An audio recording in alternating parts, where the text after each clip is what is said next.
Now, before getting to the book, I want to tell you a bit about my background and how I came to this work. My parents immigrated to America from Ghana, West Africa, and when I was a child, I knew I had 4 career options and 4 career options only.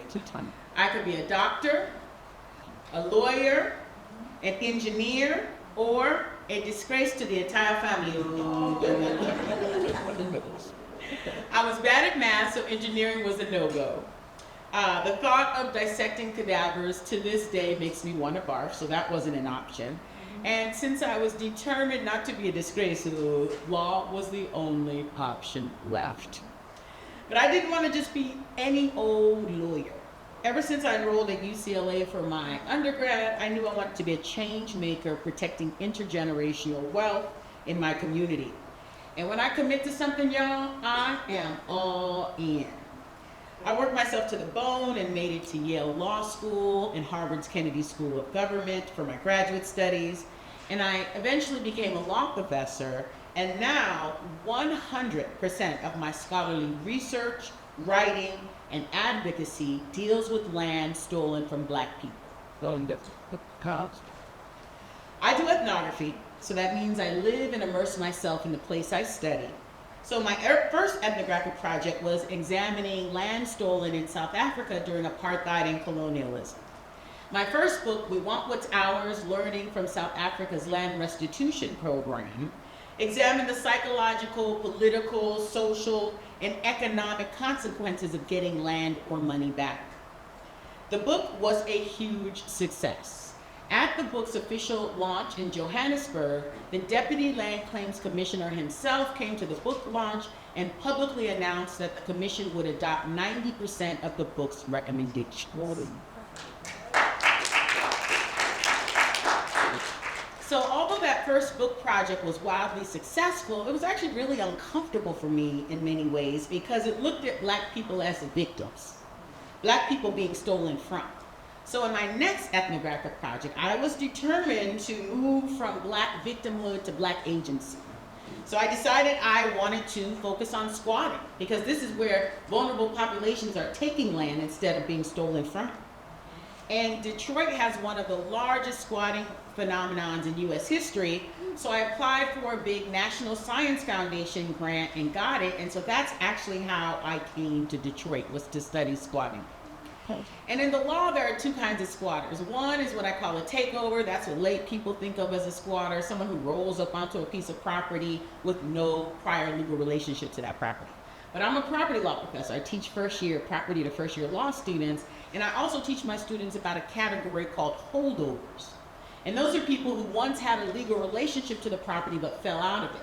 So I had to interview both for my sample, and when I started interviewing the holdovers, one after the other told me that they were the owner and they got tax foreclosed, but then they stayed waiting for the new owners to arrive.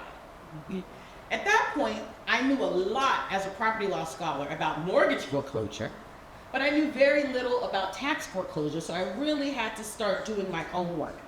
And I soon found out that since 2009, the local government here has confiscated 1 in 3 properties for failure to pay their property taxes. 1 in 3, y'all.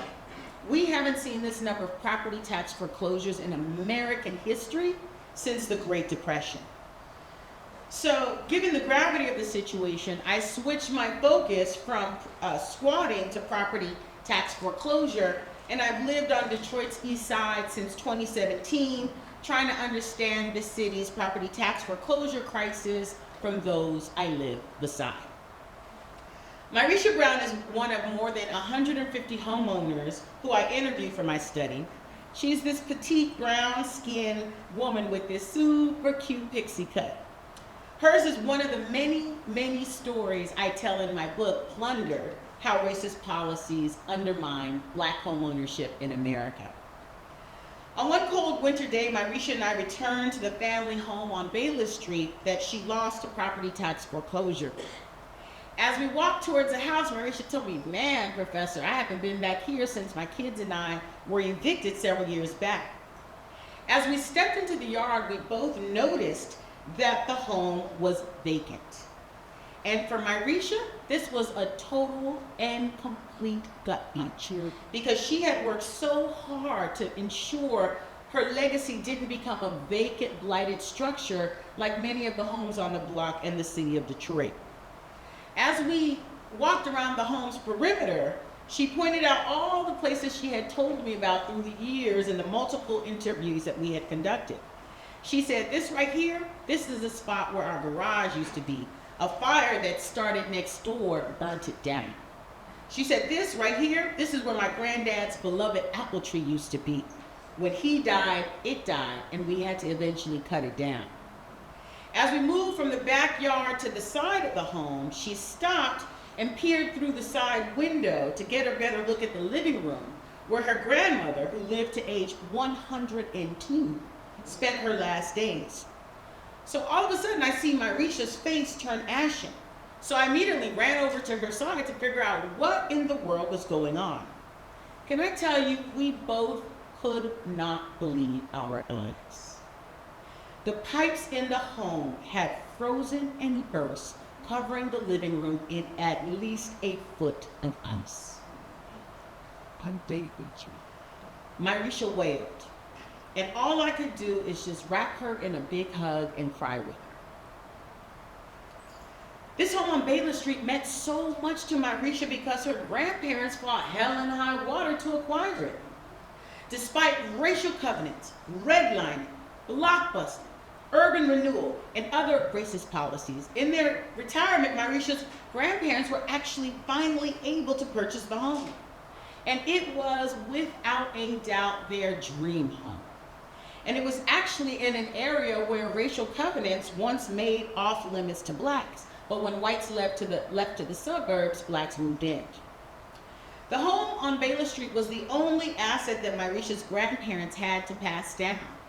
But by the time Myrisha's grandmother passed away, I told you she lived a very long life until 102, no other family member even wanted the home because it was no longer a valuable asset. It had become a money pit. The home had broken windows covered with plastic to keep the elements out. There was no functioning shower or bath in the home, and plaster was falling from the ceilings. And the other homes on the block were in equally bad shape. What I need you to know is that when historic and modern day redlining cut off funds for home improvement, this type of blight is the inevitable result. Given the poor shape of the Baylor Street home, the question is, why in the world was Myrisha so eager to inherit her grandparents' home, and why was she so committed to rehabilitating it when no other family members even wanted anything to do with the home? When I interviewed Myrisha for the first time, she really just shared her life with me, and I really got some insight into this quandary. As the oldest child and a woman, she carried back-breaking caretaking responsibilities on her very narrow shoulders. Myrisha told me that not only did she take care of her own 2 children, she also had to take care of their father, who was in a wheelchair as a result of a carjacking. She told me she had to care for her sister, who had a debilitating autoimmune disease, along with that sister's child.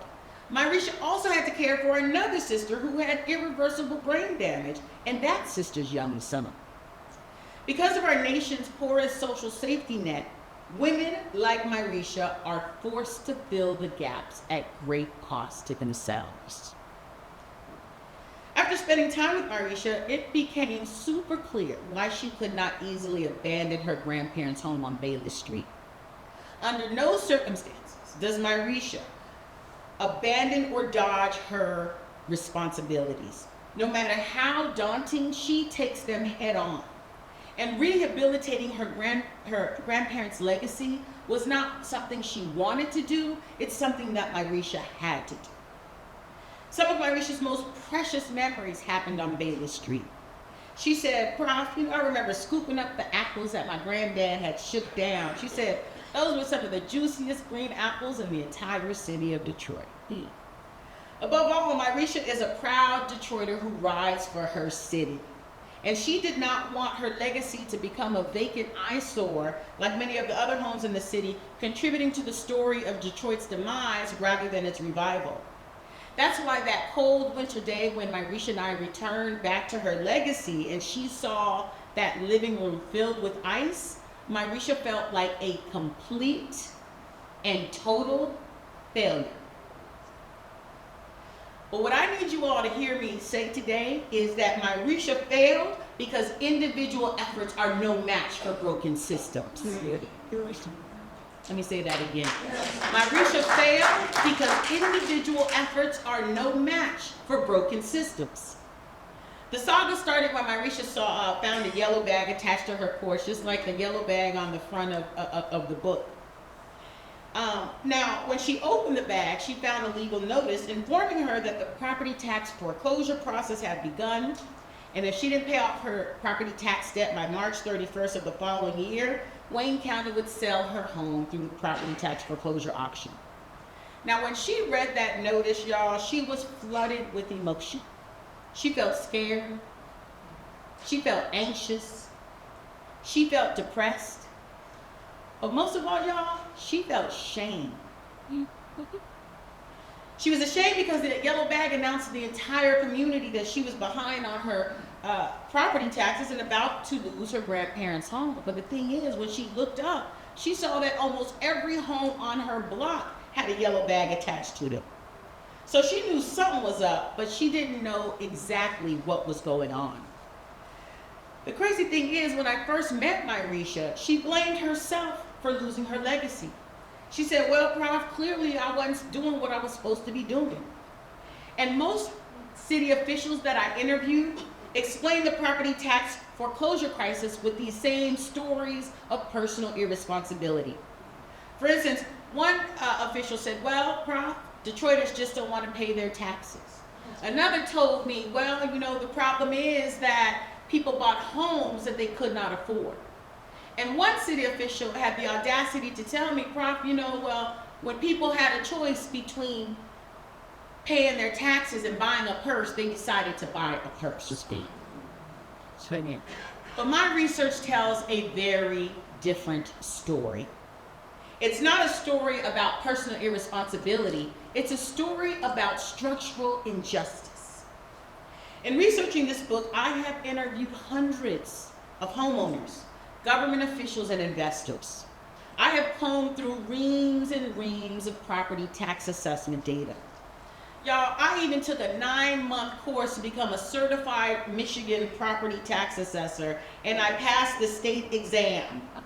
I told you earlier, when I'm all in, I'm all in.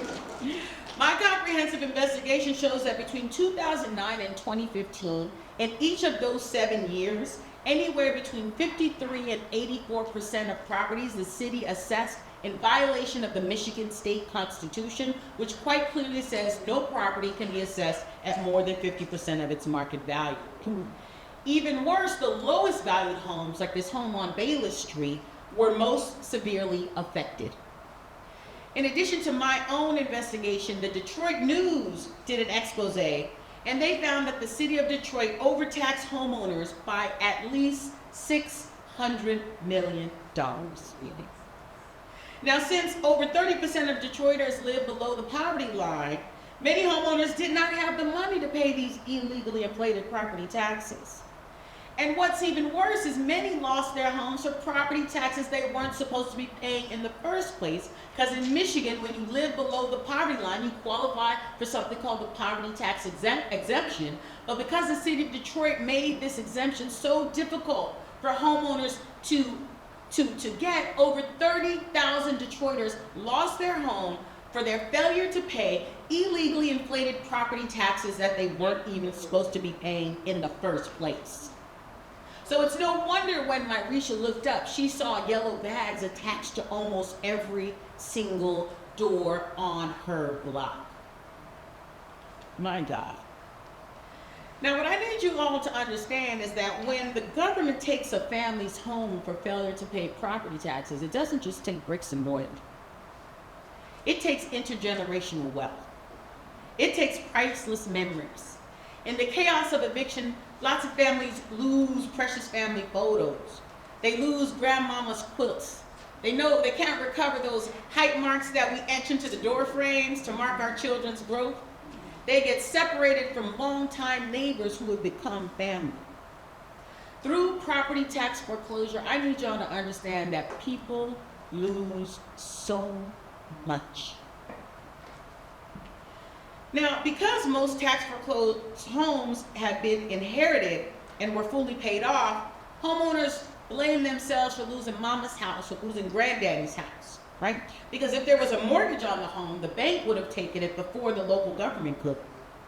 So during these interviews that I conducted with tax foreclosed homeowners, there was so much shame and self-lambasting that when the interview was over, I had to call many people back because I couldn't tell anything during the interview and bias my data.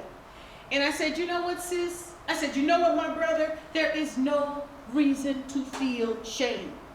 Systemic injustice was hidden behind these very complex property tax calculations.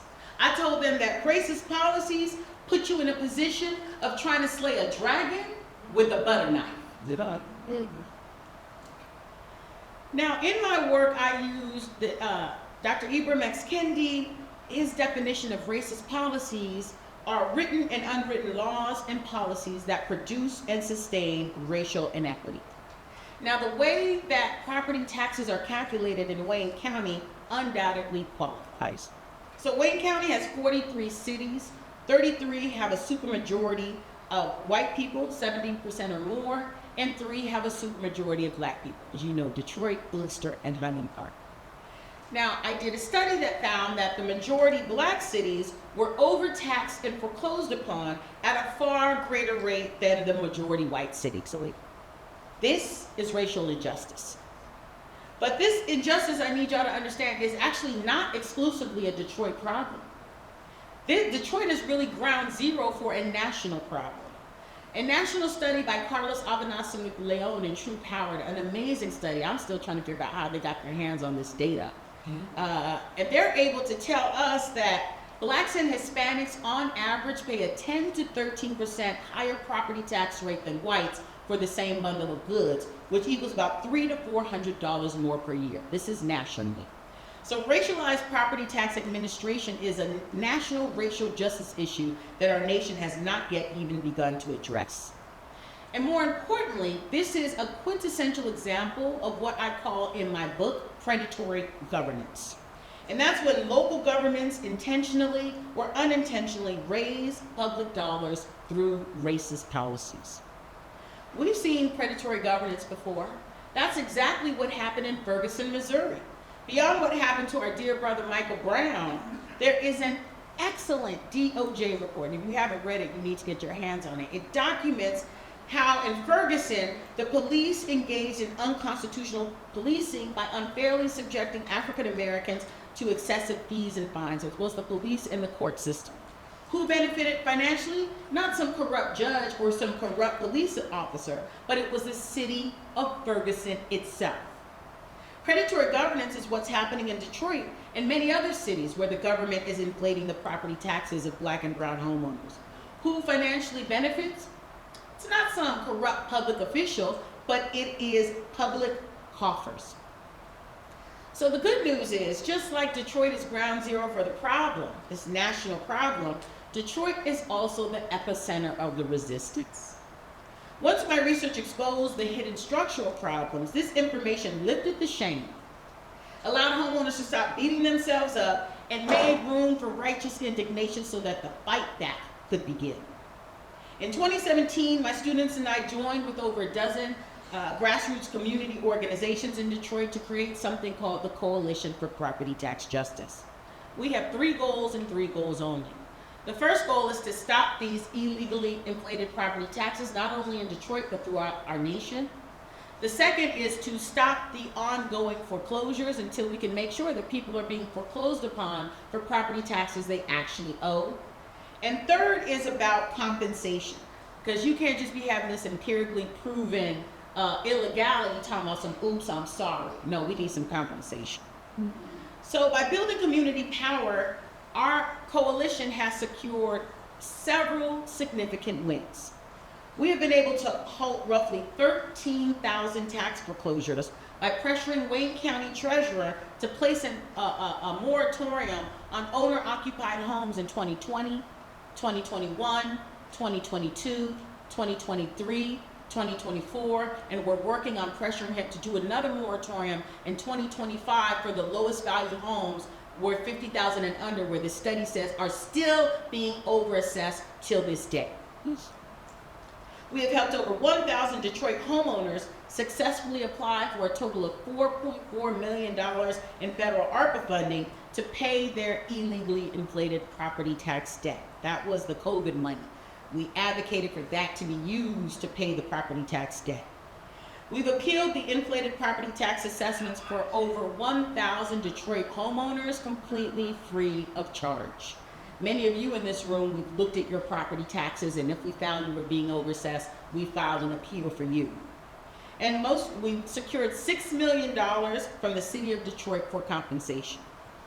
But most importantly, through what's called the Dignity Restoration Project, we are raising $10 million to compensate the hardest hit Detroiters like Myrisha, who lost their homes for property taxes they weren't supposed to be paying in the first place because they qualified for that property tax exemption. Now, you all can go to dignityrestorationproject.org to donate. Again, dignityrestorationproject.org to donate and find out more about our efforts. Your contribution sends a message saying, I see you and I affirm your dignity to Myrisha and the other 30,000 people who lost their homes when the government unfairly taxed them, for property taxes they weren't supposed to be paying in the first place. To conclude, I'm glad that I did not become an engineer. I'm glad that I did not become a doctor. I'm glad that I became a lawyer fighting the theft of Black homes, fighting to protect our intergenerational wealth and dignity. Both of my parents have now gone on to glory, but I know they're smiling down on me because I've managed not to be a disgrace. But more importantly and more seriously, the people in Detroit and throughout the country who are filled with shame because they're fighting a losing battle against racist policies, they are not a disgrace either. Thank you. Yeah, so, a lot of people ask me this question about kind of, how we got into, what's going on? How is Detroit, how did we get here? So let me just take it back before I talk, to talk about, when this property tax injustice didn't start with this administration, with the Mayor Duggan's administration. Even when he was campaigning for office, he was talking about this, the unequal property taxes. And when he gets in office, he takes action. By the first 2 years that he was in office, he did across the board cuts of property tax assessments. But when property taxes are regressive, and I'm going to use that word a lot, all that means is that lower valued homes are taxed at a higher rate than higher valued homes, all right? So when that happens, you can understand that an across the board cut is not what's required. What's required is a deep cut for the lower valued homes, and actually in some instances, raising up the higher valued homes. And so when we did the study to see if those across the board cuts fix the problem, we found that it did work for the middle, but for the lowest valued homes in Detroit, they're still being overassessed to this day. And so we find ourselves in a situation that these lower valued homes are still being assessed today, but when the University of Chicago Center for Municipal Finance does a study and they find that the lowest valued homes are still being overassessed, the Duggan administration then says, well, the University of Chicago is wrong. That's fine. University of Chicago then gets the study peer reviewed by scholars at Duke and UVA, some of the best universities in the nation. They agree that these lower valued homes are still being overassessed, but the Duggan administration says they're wrong. Okay? We said, okay, if you think that all of these scholars are wrong, then why doesn't the city produce its own, what's called an assessment ratio study, so we can figure things out once and for all?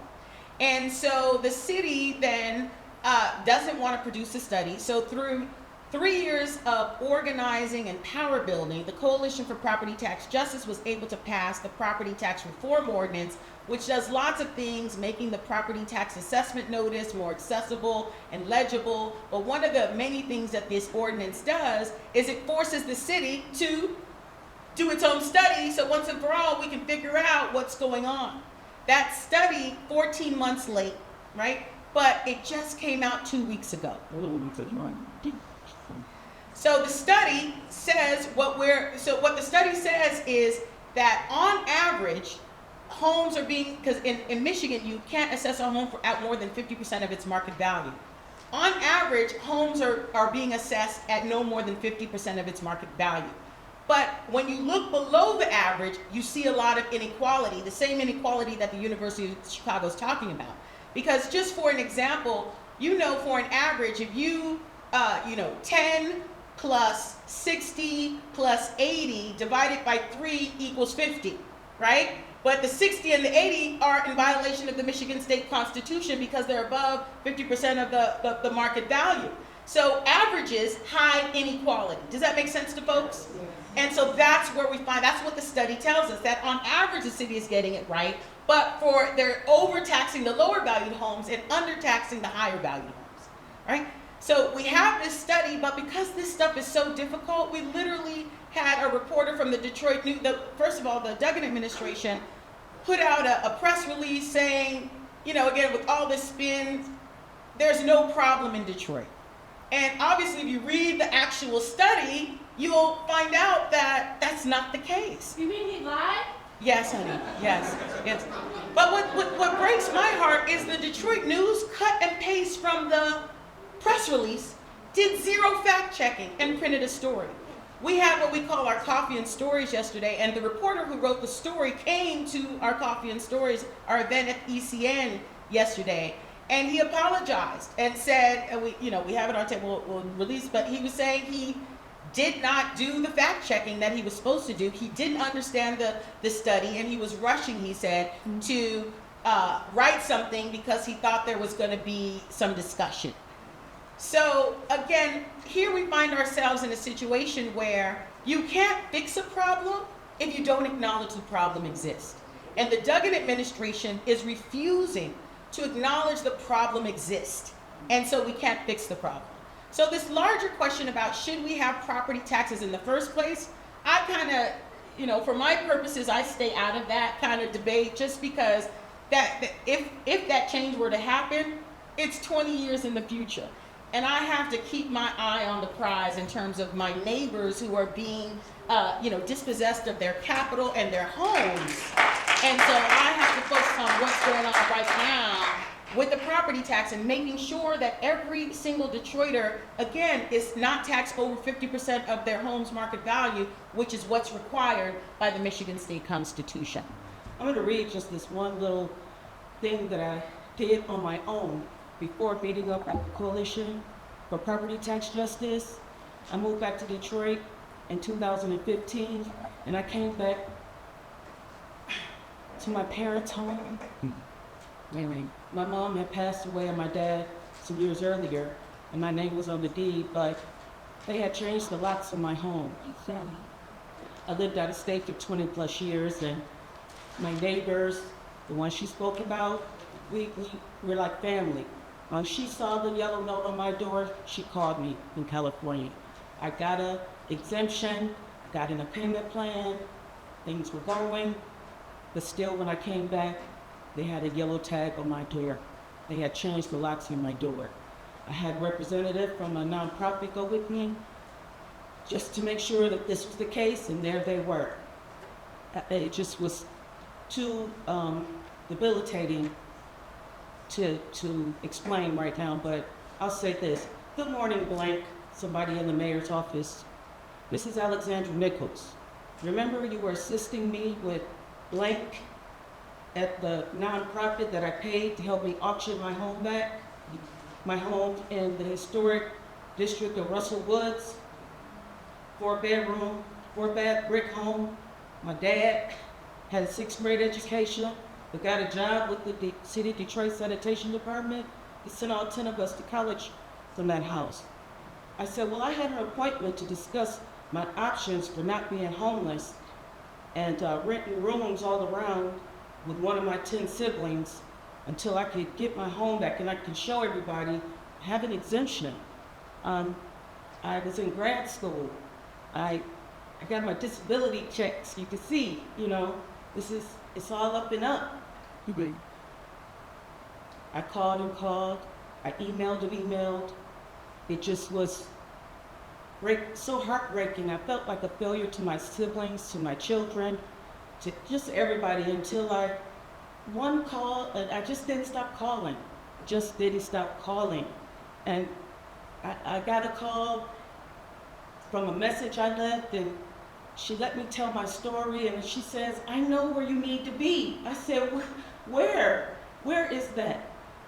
There's a bunch of us. Even my home was stolen from me. I said, who are these people? Where are they? Come to the meetings. They're the first Saturday of every month. So I started going, started telling my story. I started learning I wasn't alone. I started shedding my tears, story after story, month after month. And it just led me to a point where I would hear my dad and my mom talking in the kitchen, and I'd hear the things they talk about, and that's not the Detroit that I know, that would have all this proof that someone is not supposed to be foreclosed on, but still they do it anyway. Mm-hmm. It just was heartbreaking for me to know that this is what my city had turned into. It's so distressing. And then the fact, not only did I get to tell my story each week, I learned about the Dignity Restoration Project. I just felt like the dignity that my parents created in the neighborhoods we lived in was gone, because our home was gone in this illegally handled way. It just felt so. Now there's a $15 million project going down my neighborhood. There's someone else in my home. But I feel very empowered because of my presence with the coalition. I'm working with others. I'm helping others save their homes. I helped with the assessment processes for other homeowners, which did so much for me and my situation, to know that I'm helping others not come into that same consequence. But I have to say, it just being a part of the coalition and helping others, knowing that I can be a part of the Detroit I know, and making things better and spreading the word, and being like my neighbor did for me, looked out for me while I was out of state, and we're looking out for one another while we're in our communities. And that's the Detroit I know. That's the Detroit my parents knew, and that's the Detroit I'm fighting for again. Thank you. Quickly, but we passed out everyone. Russ, our brother Russ from Detroiters for Property Tax Justice, he passed out this, and this is just if you want to take action. Like Alex said, we have a letter writing campaign. I told you that since 2020, we've been able to get a moratorium on foreclosing on owner-occupied homes where the data says that they are being overassessed. And so we're fighting for the moratorium in 2025. So this QR code in the front, that's what you click to send. It's one click to send a letter to Eric Sabri, asking him not to foreclose on homes, again, in the category that the data shows are being overassessed. At the top of the paper, it's what Alex talked about, our monthly coffee and stories every first Saturday at ECN. We have a coffee and stories event, and it tells you more about that here. And then on May 16th, right in front of the library, at 3:15, we're going to have a press conference. One of our dear brothers, Dr. Ibram X. Kendi, will be here and speaking about property tax justice in Detroit, as well as another featured speaker will be our Congresswoman Rashida Tlaib. So this is if you want to join us, again, right in front of the library on May 16th, and then also to follow us on social media to figure out what's been going on. So that's what Alex is talking about, is that, again, a lot of this stuff is really depressing, but the part that gives me hope and gives me life is we are not taking this laying down. Right. There is a serious fight back going on. And if you guys are not part of this movement, if you're not part of these efforts, get involved. Every little bit counts. Is the goal to make sure that pay the state. There aren't tax foreclosures on over excess properties. But what about tax foreclosure itself as a tool? Not all cities use it, and we use it in a really prolific way here. And those who are involved with it seem to acknowledge that it's wrong. I had a conversation with Warren Evans many years ago, who was the county executive panel, about tax foreclosure, and he talked about the money that it generates for the county coffers. It is a small, but not. And that he also said, well, but we know that's wrong. We know that's wrong. We can't figure a way to replace it. So, is there a hope to get rid of tax foreclosure? Again, sort of focus on getting rid of property tax. I understand, and that is kind of which side's mission. But the combination of the two, it seems even if you deal with the over-assessment issue, you still have this fundamental unfairness that plays out in every neighborhood that people live in, where poor people lose. Why not? In many cases, they simply can't, because can't be replaced. Yeah. So, that's one of the things I talk about in my book, again, Plundered, How Racist Policies Undermine Black Homeownership in America, is the book gets to the bottom of things. And if you want to get to the bottom of any problem, y'all, what you need to do is follow the money, okay? And so that's precisely what I do in the book, is I follow the money. And what people mistakenly believe is that from all of this property tax delinquency and foreclosure, it's the city of Detroit who's profiting. And that's not the case. The city of Detroit is actually at a net loss from all of this over-assessment, et cetera. Because when a house goes into foreclosure, it becomes vacant, which reduces any foreclosure reduces the value of the neighboring home. Vacancy leads to blight. Once you evict people, then they're no longer paying the property. There's just lots of reasons why, for the city itself, they are not the primary financial beneficiary of all of this madness. The big reveal in the book, and maybe I'm not supposed to be telling you the big reveal, so y'all can read the book, but since you came and it's raining, I'll do the big reveal. So the big reveal of the book is the #1 financial beneficiary of property tax delinquency and foreclosure in Detroit is Wayne County. Okay. So what lots of people in this room, everyone in this room knows that, Detroit went through the largest municipal bankruptcy in U.S. history. It was taken over by an emergency manager. But what lots of people don't know is at the very same time that Detroit was going through its bankruptcy, Wayne County was in emergency management. And they used the funds from something called the Property Tax Revolving Fund. And this revolving fund is where all the monies from delinquent, because when your taxes are delinquent in the state of Michigan, they put on an 18% interest penalty, as if the problem is you have money and you don't want to pay. Because when you're actually poor, putting an 18% interest penalty on top of things makes things worse, okay? So all of the money, and that's where a lot of the money is being made, is this 18% interest penalty. That goes into the Property Tax Revolving Fund, as well as the proceeds from the sale of property taxes goes into the fund. And what people don't know is the Wayne County saved itself from emergency management and bankruptcy using the funds from this delinquent tax revolving fund. Okay? And so that's why Warren Evans in the book and in general is on record as calling that money in this delinquent tax revolving fund blood money. And so you'll see in the book, I said, oh, well, you guys are still transferring.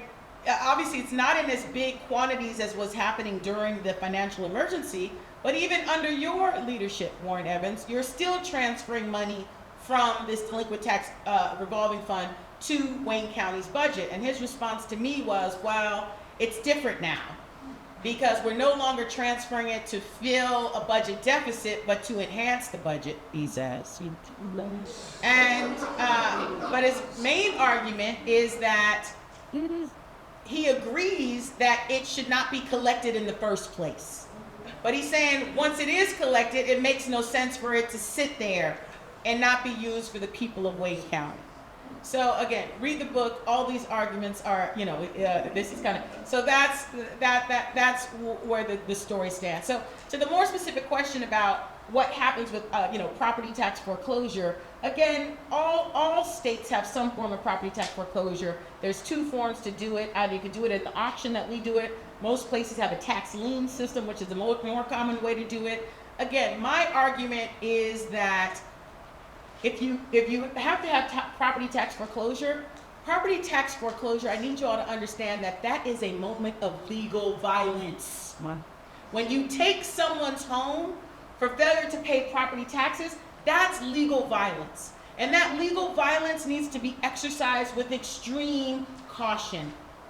But what we found in Wayne County, that is being exercised with extreme precariousness. Right? And so that's the part I want to change, right? Again, it's whether or not we have property tax foreclosure is a little bit, that's something that may or may not happen. But what we are arguing in the here and now is that if you do foreclose on someone, we need to make sure it's for property taxes they actually owe. That's the argument. Yeah. I'm not interested in getting the should property taxes is this or should we have foreclosure. That's too out here. All we want right here, right now is if you foreclose on someone, we need to make sure it was for property taxes they actually owe. And that's just the basic level of fairness that at the coalition we're asking for. At what level do you see some form of justice in this, in the possibility of getting more people into homes? I mean, that's sort of the back end of this, right? If you lost your home as a taxable payment, you still in the city, you lost their homes, and if you don't own a home, obviously homeownership is a pact in generational wealth. It's kind of core that for some of these families that means. Is that a place we ought to be focusing and how do you obviously your close. Good. So the book is really focused on how I write the book is it's based on the story of two grandfathers. They had very similar starting points. One is Grandpa Bucci. He was a sharecropper in Italy in a system called Mezzadria. And he immigrated from Italy to Detroit to work at Ford's River Rouge factory, which you all know is one of the dirtiest and most unsafe of Ford's factories. And at the same time, we had Grandpa Brown, who's black, and he was a sharecropper in North Carolina. And he immigrates from North Carolina to Detroit, and they both, and he works too at River Rouge factory. And they both start working at River Rouge factory around the same time, between 1903 and 1905.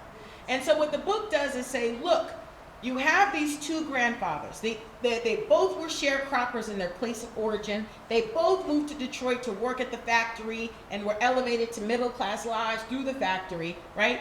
And so I use the story of these two grandfathers to not tell America, but to show America the effect of race. Okay? So what happens is Grandpa Bucci at no point has an easy life. Let me start there by making that very clear. Grandpa Bucci, before he got to Detroit, he worked in the coal mines of France, and he actually lost a finger. So he only had 4 fingers. And Grandpa Bucci was Italian before Italians became white. Subject to lots of discrimination. So Grandpa Bucci didn't have an easy life. But at no point was Grandpa Bucci subjected to racial covenants, which were covenants tucked in deeds which prevented black people from living in certain parts of the city of Detroit, but more importantly, prevented us from living in the suburbs where the houses were cheaper, bigger, with better amenities. Grandpa Bucci had an easy life, but at no point was he subjected to redlining, where the federal government drew a line around his community just because they were black, right? And then suggesting that this community was a credit risk and preventing valuable resources from coming into the community, mortgages, home improvement loans, right? And so the inevitable result of redlining is blight. When you suffocate a community from investment, the inevitable result is blight. So although Grandpa Bucci had a hard life, he never had to deal with urban renewal, where the government, because of the the blight manufactured through redlining, the government then comes through and bulldozes an entire community. And not only did they bulldoze blighted houses, but they bulldoze unblighted houses. They bulldoze productive black businesses. They bulldoze that social capital between neighbors that help the community manage itself. And when the urban renewal comes, it basically people had to disperse in a city that was still highly segregated. And so there were limited places that they could reconvene and move to. And so now, in place of communities with very tight social capital and tight social networks, we now, urban renewal created communities of strangers that were vulnerable to distress and violence. So Grandpa Bucci had a hard life, but at no point was he subjected to blockbusting, which is when the community real estate agents and other real estate intermediaries used to say, the blacks are coming, the blacks are coming, telling whites you have to hurry up and move, and they actually did because of redlining. Redlining made black people a menace. Or because of redlining, our very presence could diminish property values. And so these real estate intermediaries said the blacks are coming, the blacks are coming, and so forced whites to sell. When they sold, anytime you sell in a rush, you don't sell for the full market value, and then they would resell those homes to African Americans at an inflated cost. So although Grandpa Bucci had a hard life, at no point was he subjected to redlining, to racial covenants, to urban renewal, to blockbusting, to predatory mortgage lending, to racialized property tax administration, and so many other racist policies, right? And so what's the conclusion? Well, the home that Grandpa Bucci has, his grandson, Robert Ficano, who used to be the Wayne County executive, inherits his home. And that home in Livonia is worth over $250,000. As you already know from the story I just told, Grandpa Brown, Myrisha, his granddaughter, inherits his home, and she doesn't inherit a productive asset, she inherits a money pit. Why? Because of the layers and layers of racist policies that I'm telling you about. So when people look at a black community, they say, why is this black community in disarray? And guess who they blame? They blame what's visible, the black people in that community, through these narratives of personal irresponsibility, right? But let me tell you something, racist policies have no shoulders on which to carry the blame, okay? So when you look at the difference between Grandpa Brown and Grandpa Bucci, a lot of people want to say Grandpa Bucci and his descendants have what they have because they worked hard. I'm here to tell you Grandpa Brown worked hard too. Grandpa Brown worked hard too. Yeah. So those of us who love justice, our job is to always move the narrative from these narratives are black people having babies out of wedlock, they don't want to work, they're committing, all these what I call narratives of personal irresponsibility. It's our job to change that narrative and say, no, no, no, point the finger at those structural issues. Like these racist policies I'm telling you about. Racially restrictive covenants and blockbusting and urban, all of those racist policies. Our job of those who love justice is to make the invisible visible. Yes. Okay? And so to the question of, whether home ownership is kind of the solution for today, I want, when blacks own property, it's always at a disadvantage. So we have something we call the double bind. So I just told you about property tax injustice, right? It's the basically lowest valued homes are taxed at a higher rate than the higher valued homes. And who's living in those lower valued homes, right? People in poverty, which has to do, that's why you see a lot of blacks and Latinos. But on the other end of things, we have something called appraisal bias. And I'm sure you guys have seen all the newspaper articles in the New York Times. There was a professor, John Hopkins, who tried to sell his house. And then when they gave him one price, then when he he took all his ethnic stuff down, his family pictures, and replaced it with the family pictures of one of his white colleagues, the home sold for almost like $200,000 more. It was appraised for $200,000 more. And we call that appraisal bias. So what's a double bind? When we go to sell our homes, right, those homes are undervalued. But when it comes to those homes being taxed, the homes are overvalued. So we call that the double bind. So in my opinion, before we go through this campaign about promoting home ownership, we need to fix these structural underlying problems. Yes, home ownership is a way to promote intergenerational wealth, but when you have these racist policies in the way, as you can see for Myrisha, it is not a vehicle for building of intergenerational wealth. So we've got to attack those racist policies head on so that home ownership for African Americans can be a way to gain intergenerational. I mean, I'd say black people in black neighborhoods. Yeah. Add to your list the GI Bill, of course, was also real facilitator and discrimination against American ownership.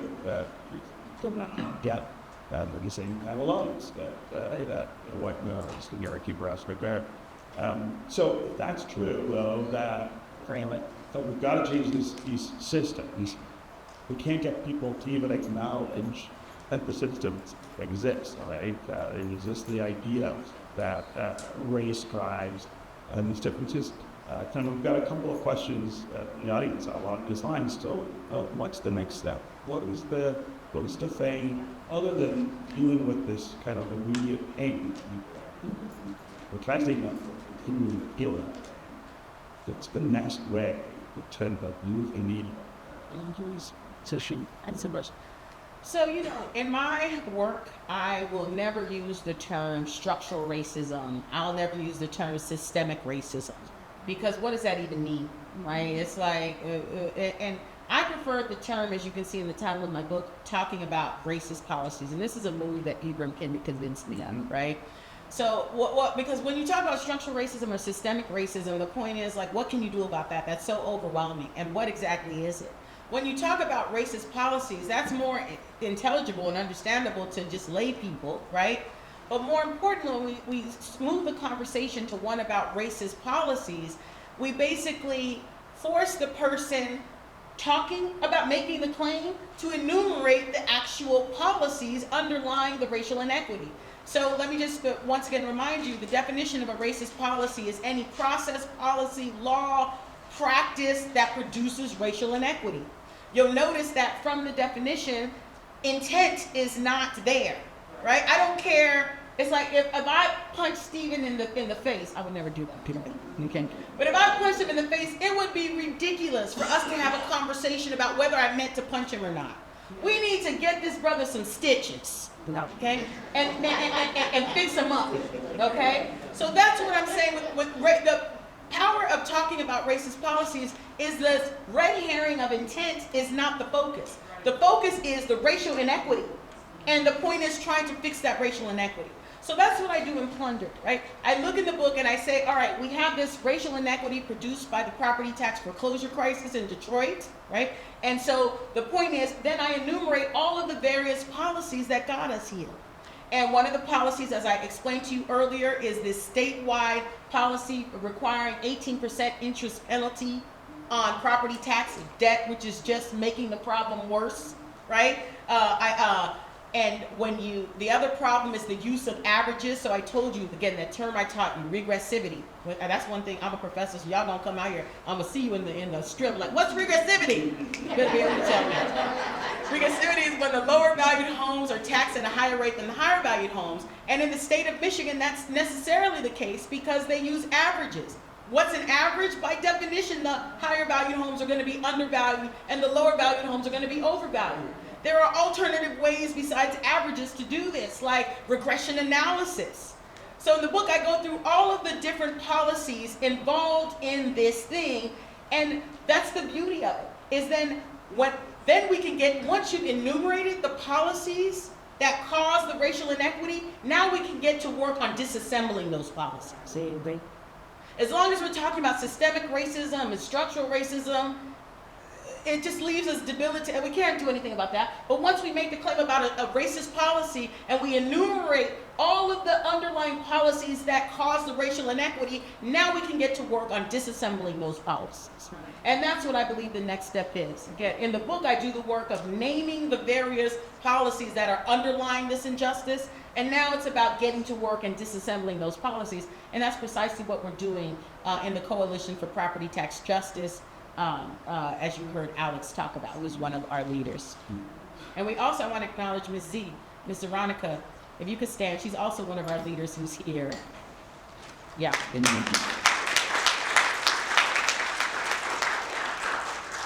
So we got a couple questions about the book itself. Go on, please.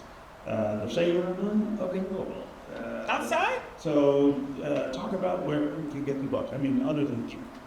Oh, so yes. So hopefully the book is available outside. So we're selling the book outside. You can get a copy, and then I'm going to sign it over here. And then it's available wherever books are sold, on at your local bookstore, on Amazon. If you're anti-Amazon, you can go to bookshop.org. But the book is available wherever books are sold. And more importantly, right back here, they'll be on sale. And again, I'll be signing them right. There's also questions about where to send people, so making sure people have knowledge of what's out there right now. Yeah. And so that's one of the main things we do at Coffee and Stories is literally we provide information. And when people come to us, if you are a Detroiter and you are a homeowner, you should at least come to Coffee and Stories. Why? Because that's where we sign you up for when your property taxes come out. We have something called the Property Tax Appeal Project. If you're a homeowner in Detroit, we don't help landlords, but if you're a owner-occupier, we will look at we have a team of students who looks at your property taxes, crunches the numbers, and if you're not being overassessed, God bless you. But if you are being overassessed, we file an appeal with the March Board of Review, and then we take a select number of those to the Michigan Tax Tribunal. And so we tell you about all we partner with Wayne Metro, so we could do wraparound services. So not only do we do your property tax appeal, but we make sure that you're signed up for everything else you qualify, like energy assistance or anything else. We do what we call wraparound services after we service you with the appeal. And if you live below the poverty line, we actually at the event have a Wayne Metro worker there who signs you up for the property tax exemption. So to make sure, which you have to sign up for every year, to make sure that again, this is especially our seniors who are on a fixed income who qualify, and we sign you up for the property tax exemption so that you don't pay property taxes at all. Because we have a lot of seniors who don't know about this and are paying property taxes and cutting down on other things. And so the best thing to do is to come to one of our Coffee and Stories events. Again, it's the first Saturday of every month. From 10:30 to noon at ECN, and all that information is on that handout that Brother Russ passed to you. All that information is on the handout, address and everything on the handout that we handed you on the way in. And the beautiful thing about the Coffee and Stories, again, as Alex said, we provide, so everyone who comes, we care for them. Okay? And then on top of that, people get to tell their stories, because that's powerful as well. You know, a lot of times people come in thinking, again, filled with shame because it's losing their house. And a lot of people who haven't even lost their homes, just having that yellow bag attached to your door is stressful. And a lot of people have had the yellow bag attached to their door multiple times. And then when you come to Coffee and Stories, you find out you're not alone. You find out about the systemic injustices that cause it. And more importantly, you find out that you have the power to not only help yourself, but to fight for your neighbor. So it's really a powerful organizing space. And again, if you want to get involved in the movement, come to Coffee and Stories. But if you're not available for Coffee and Stories, just do any of the actions on that sheet, and that'll automatically sign you up for our listserv so you can be informed about what's going on in the city of Detroit with this movement for property tax justice. I want to end with just a couple of other notes. One is about organization. I think the Tower of organization. The professor talked about how individual action is not corresponds to a broken system, right? That's not the way it's like a broken system. Organization is, and I think we organize best in the communities that are closest to us. So let's think about from the perspectives. The neighborhood where I was born, near Illinois and Grand River, what we would call St. Cecilia Parish. When I was a kid, was sort of pushed that way anymore in the city. Is a great example. For 40 years, tax foreclosure and all kinds of other things really savaged that area. But once we got people organized, once we organized around the idea of have you pay your property taxes, you know what your property taxes should be, you know what to do if you're behind on your property taxes. Once we did that as a community and started making sure that everybody there understood how it worked and what they could do to change the trajectory of what's happening to them, we had stopped tax foreclosures in that part of the city. In 2012, just on the block where I was born, we had 8 houses that went into tax foreclosure without a single on 6. And that's true on many of the other blocks around there. Again, because of the organization. That's how you get respect from the authorities in the city. It's how you get recognized in the other circles for you to get help. You've got to be much more organized about this. The other thing is understand that the city, which does the assessments, but it's not the beneficiary of tax foreclosures, is just overwhelmed with this problem. The city assessor's office functions as though it's 1960. The independent way. It's just in terms of personnel, in terms of technology, and there's a lot of errors. And on purpose, right? To just make mistakes. And so it's always worth challenging. It's always worth double checking what they're doing to make sure that they aren't taking property that they aren't supposed to. And that happens far more than I think people to understand the mistakes that they lead to what's looking. So let's keep those things in mind. And let's give the professor a little bit.